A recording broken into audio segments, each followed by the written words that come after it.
Hey YouTube, it's Brett here at Yoga Climb Grow. A food that up until recently I thought was in that magic restaurant category is dosa. It's a flatbread that you might have had in Indian restaurants. One of my favorite foods, and up until the past year or so, I didn't realize that it was quite easy to make at home. It's just a matter of having a sense of the timing. It's a couple things that don't take long to do.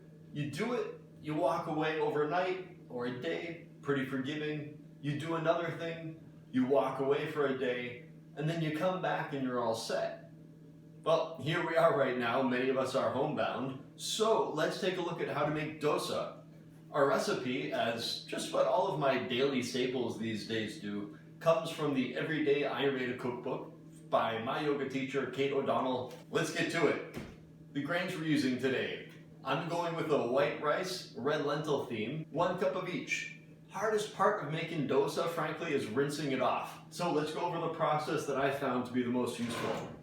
These big mason jars are fantastic. Funnels are useful. So a cup of each, red lentils and white rice. We can do a magic trick for you. White rice.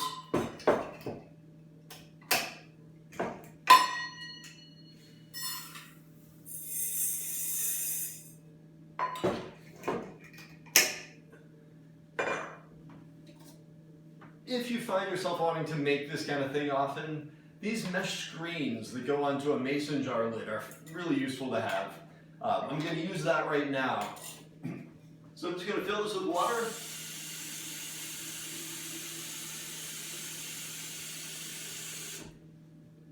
Put a regular lid on it. And then just shake it.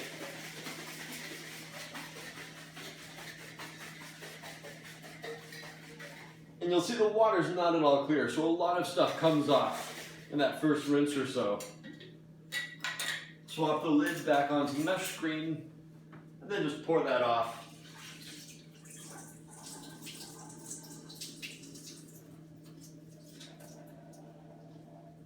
And I'll do that about 2 more times.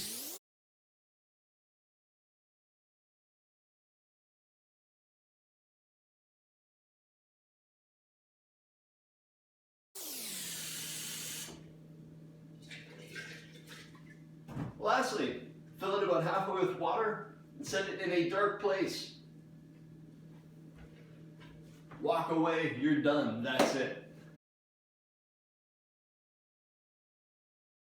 So we are all set. Our grains have soaked, they've plumped up, and now we're just going to drain that water off. We're done with that.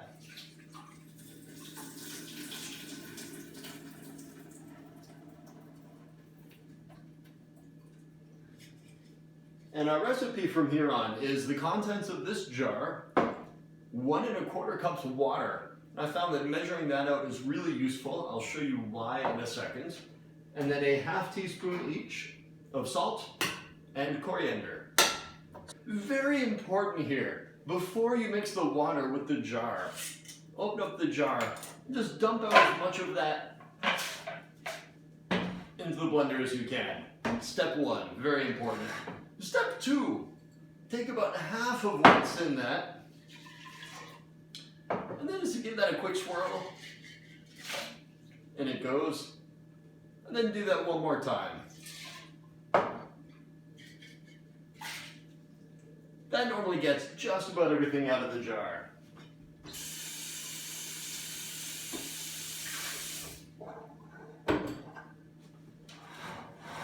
Next, we have a ½ teaspoon each, coriander,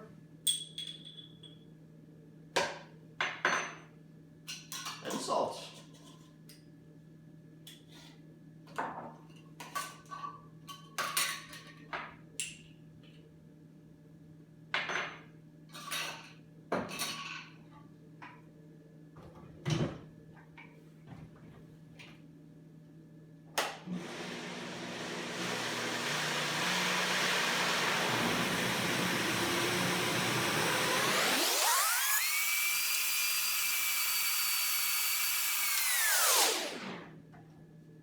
That's all there's to it.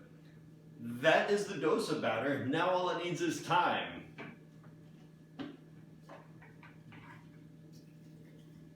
So this is the same jar. You just rinse that out to make sure you've gotten all the little rice bits and lentil bits that might not have come out right away.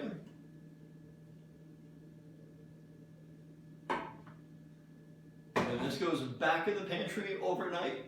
And what's going to happen is that this is going to puff up a little bit and it's going to get a little bit airy. You'll see the texture will get fermented. So let's put that away and we'll see what that looks like in another day. See you in a bit.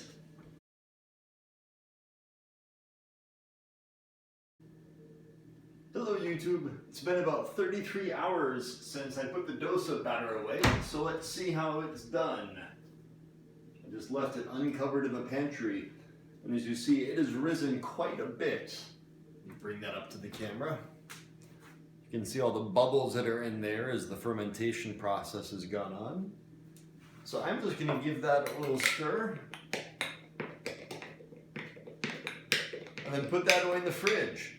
And this is now all set to go. And this will stay in the fridge for about 3 days or so. It seldom lasts much longer than that just because I eat it all by that point.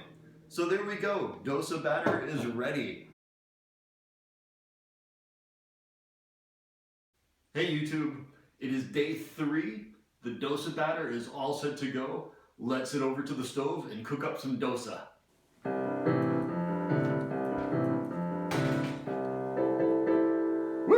Alright, here we go. It is dosa time. I've done a few, they're coming out perfect. So the skillet is good and hot. I'm not using any oil. You might find that using a little bit of coconut oil or sesame oil or even olive oil does the trick. This pan, I know from experience, does a great job. Take 1 spoonful of batter, put that right in the middle. And then you're going to use the back of the spoon to press that around. Doesn't have to be super pretty. Mine never are. But they're roundish. Yeah. And there we go. That's the hard part. Now it's just a matter of waiting, just like any pancake, for all the bubbly stuff to finish cooking. So while it's doing that, let's just have a recap of where we've been to get to the stage of this batter. On our first day, we took 1 cup of white rice with 1 cup of red lentils. We rinsed that a few times, filled the jar up with water, and soaked it in the pantry overnight. On day 2, we drained that water, and then we blended the rice and lentils along with a ½ teaspoon of salt, coriander, and 1 1/4 cups water. After we had that, we put it in the pantry, set that aside for a day. And after a day, the level in the jar had risen, it had fermented, there was a little bit of tang to the smell. So I gave it a stir and put it away in the fridge, where it was all set to go up until time to cook. These thicker areas are where it's going to take a little bit longer to cook. You want to be careful that it doesn't get too brown on these outer areas, so I'm kind of keeping my eye on that. My experience says we still have another 30 seconds or so. I don't have a lot else to say. I don't think there are any dosa videos on YouTube with Bach in them, so let's just have a moment of Bach as this finishes cooking. Let's see what the sound guy can do.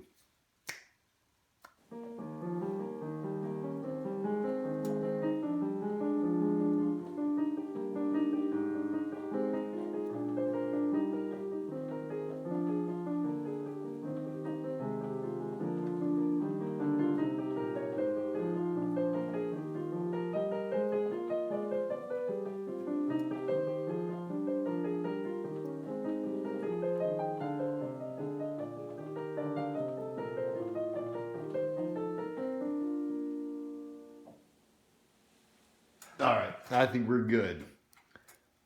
So I'm starting to see some brown areas, seeing that the thicker areas look like they're for the most part cooked. And it just scoops right off. There we go. You can put whatever you want in the middle of that and then just fold it over. Boom. And you have a dosa. Voila. I hope that inspires you to try this out. Fermenting at home need not be difficult. It's pretty simple and it's delicious. I hope you enjoy. Take care. Bon courage et bon appétit.